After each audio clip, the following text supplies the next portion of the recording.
ما تاسو دا یو ځل وینا کړې ده دوباره کوم چې په سر ښکر هم ولاړ انشاءالله نو د اولیل لیږلي د ښکر نه بیا رانیسو او لاندې بیا رابغو او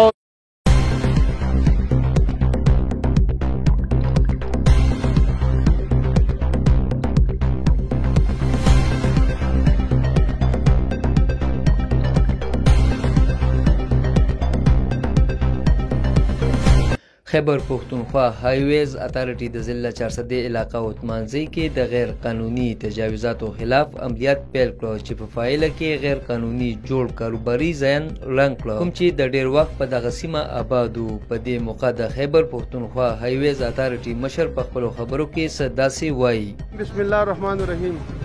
زه یو ځل بیا چې کوم دی د خپل د اوشا ملګري زما دوست زما ځان جګر او د عوامو چې کوم دی आवाज رسولو والا تر خلکو پورې زه مشکور یم چې هغه بیا د اپریشن دوران کې ما سره دی او دی چې کوم دی زما موقف چې کوم دی هغه د عوامو ته مسؤل غواړي. څنګه چې تاسو ته معلومه وه چې کوم دی عثمانزو بازار چې دی لکه موږ په دې باندې مخکې یو دا کړې وه هغه موږ جرګې مرکې کړې وې د خلکو سره. نو نن هغه د جرګو مرکو والا چې کوم دی چا زموږ جرګې مرکې منلې وې نو هغوی دا د انشاءالله په سوک باندې ولاړې دا د اوشا به تاسو ته چې کوم دی دا وښیو دا طرف ته دا زموږ د بازار چې کوم دی سینر نه وایس پریزیډنټ دی او چې کوم دی لکه دوی سره موږ چې کوم جرګې کړې وې دوی په خپل هغه ځایونه وران کړ. دې مالکانو ته چې کوم دی موږ ریکویسټونه کول چې تاسو راشئ مهرباني وکړئ خیر دی موږ سره کښېنئ موږ دا نه غواړو چې یاره موږ د خدا نه خاص دا چې کوم عمل اوس روان دی موږ دا عمل نه غوښتو خو دوی وی چې نه موږ عدالت نو د عدالت او د عدلي احترام چې کوم دی هغه په موږ باندې فرض او لازم او لہذا موږ چې کوم دی ورته ټیک د عدالت نو عدالت نو بس بیا چې کوم دی په دې کې د عدالت چې کوم دی زموږ د ای ډي جی صاحب فیصله راغله چې فیصله راغله د هغې هغه دا چې کوم دی هغه دغه خارج کړه کیسو د دې هغه سټې ختمه کړه بیا د هغې نه پس چې کوم دی موږ پرون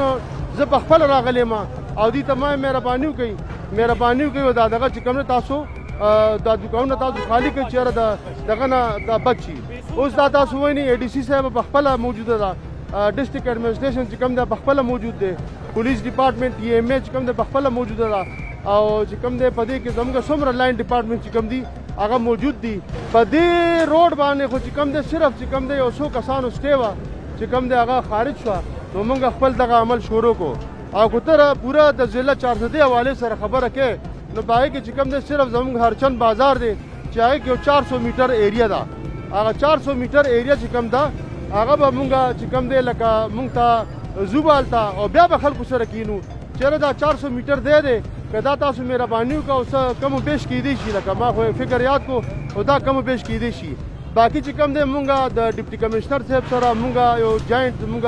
ټول لاین ډپارټمنټ چې کوم دی د ډپټي کمشنر 400 سعادت حسن صاحب چې کوم دی هغه دا خواهش دی چې یاره مونږ یو کمپین شروع کړو چې د هغې ته مونږ نوم ورکړی نیټ اینډ کلین 400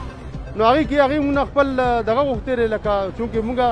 سرکار یو او مطلب دا چې تنخواه اخلو او ته خپله تنخواه به حلالو انشاءالله نو هغې کې هغې مونږ نه دغه غوښتې دی چې تاسو په دې کې مونږ سره شامل شئ په دې مهم کې. تاسو دا یو ځل وینا کړې ده دا د دوباره کوم چې په سر ښکر هم ولاړ انشاءالله نو د اولیل لیږلي د ښکر نه بیا رانیسو او لاندې بیا رابغو او چې هغه څومره هم باد سره وي انشاءالله د دې چیز به کله پروا نه کوو او انشاءالله چې کوم دی د دې نه پس چې کوم دی د دې بازار چې کوم دی بحالي به شروع کېږي د دې بازار کې چې کوم دی سټریټ لایټ به لګي دا بازار کشاده شو دا خلک چې کوم دی دا ټول چې کوم مخکې نه دي دا کړی دی عوامو دپاره د یو څو کسانو مثال په طور باندې هغه چې چا سټې راغستې وه نو دا خو د هغې روډ خو نه دی که نه دا خو چې کوم دی په دې باندې لکونه عوام دی په دې باندې دي راغلي